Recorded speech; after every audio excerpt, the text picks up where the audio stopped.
V2Z42 back here today with another How to Play. Today we're looking at a relatively new game from Amigo. I think it came out this year or last. It's called 3x8. Why is it called 3x8? Because in order to win the game, you're going to have to build 3 columns or rows of cards of 8 cards. So 3x8. And this one is from Amigo. Like I said, it's relatively recent. Designed by Christian Fiore and Newt Hoppel. I believe Christian also did the artwork. What artwork there is. You got a pretty nice little pack design.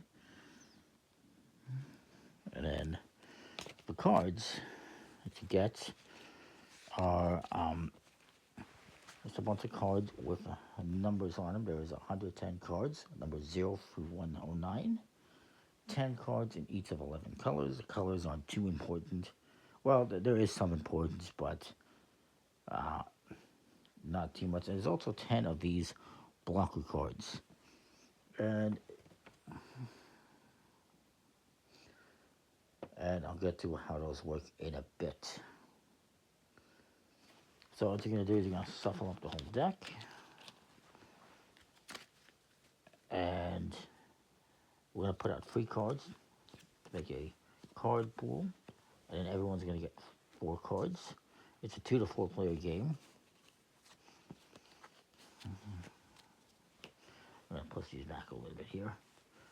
And on your turn, there's basically 3 things you can do. 1, you can play cards into one of 4 columns. And again, you can have 8 cards most in the column. And once you have 3 columns of 8 cards, you win the game.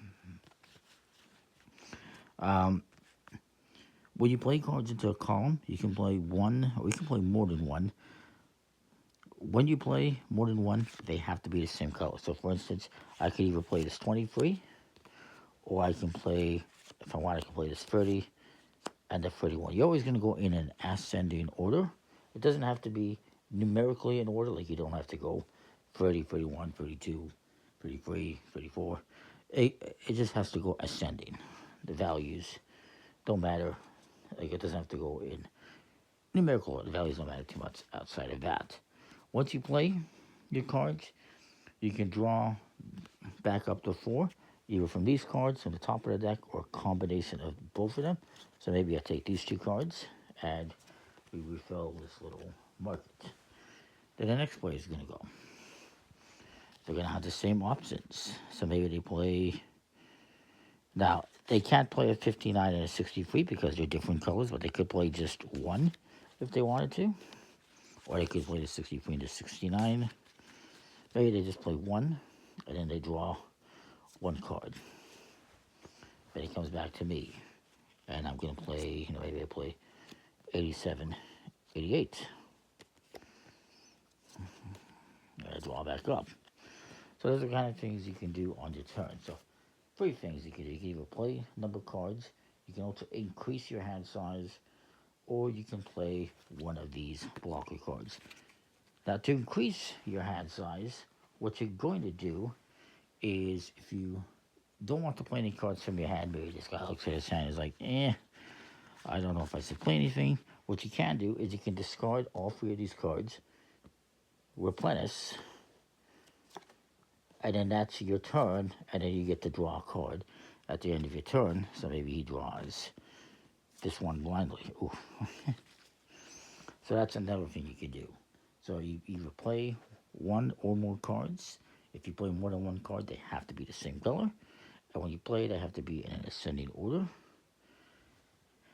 Or you can discard these 3 cards to replace them, and then just draw 1 more card. So now you have 5 cards in your hand instead of 4 or perhaps 6. If you do that again, it gives you more options. Or again, you can play a blocker card. Now, I'm not able to play a blocker card yet, so I won't. Now, I'm going to play this 84 here. Just play 1 card. Then I will just draw blindly. That was not mixed up very well. My opponent's going to go. Maybe he plays this 22, let's just say. And he draws another card. He'll draw from the deck.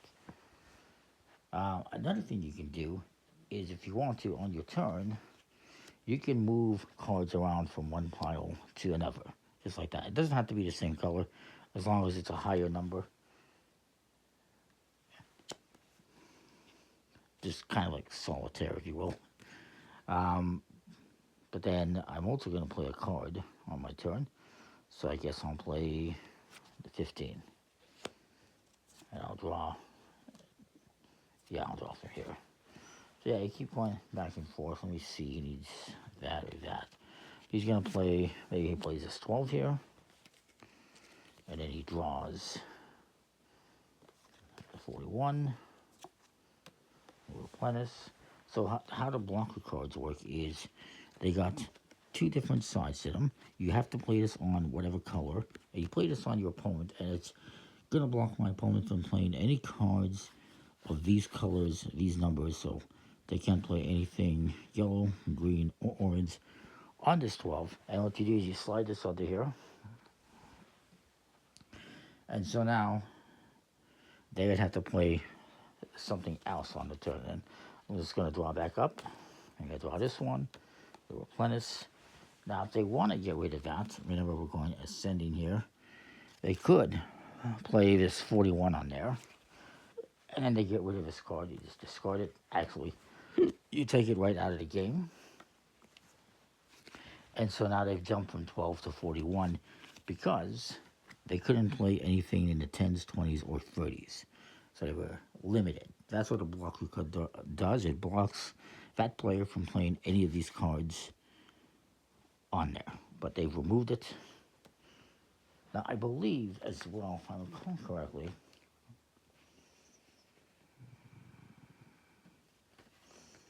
I talked about moving cards. I moved the cards. Yeah, I did move the cards after I played. I played 84, and then I moved those cards. You can only move them after you played some cards. And obviously,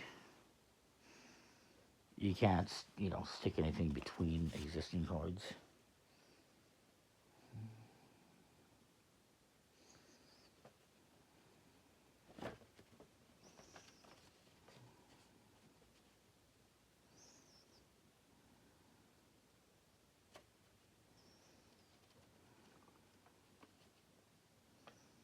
Now, you can only have one blocker card on one row at a time. And you can only play them on your opponent's piles, obviously, on their rows.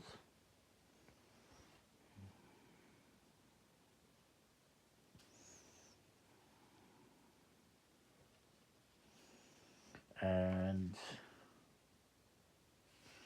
I think, yeah, so here's the other thing too. If you don't like one of your rows of cards, you can actually discard all those cards and start over new with that row.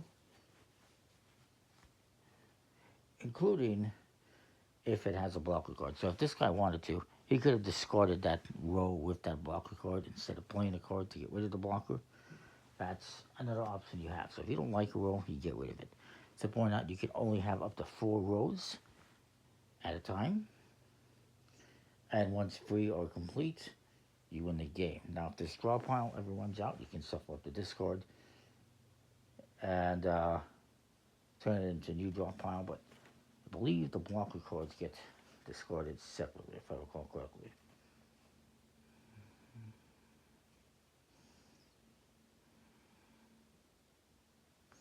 Yeah, I don't recall. Maybe it just goes into the discard pile.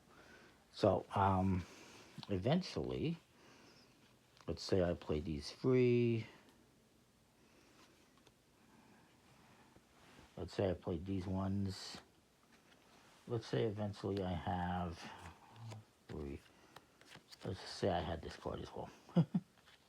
So let's just say it's my turn, and I play these 2 cards on here, and now I got a complete row of 8. What I'm going to do is I'm going to take all of these, discard them, and take the smaller one and flip it face down. This is to indicate that I still have this row here, and that means I can only have 3 rows now. So as you complete rows, you don't get more spots that build more rows, you're going to have less. So it does add to a bit of a challenge with the game. So I can still have just 4 rows of this counting as 1. Again, once you complete 3, you win the game.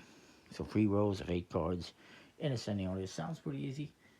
Maybe a little bit more challenging than you might anticipate, especially with blocker cards and everything in play. So yeah, it's a pretty cool little game. Decent quality cards with a linen finish.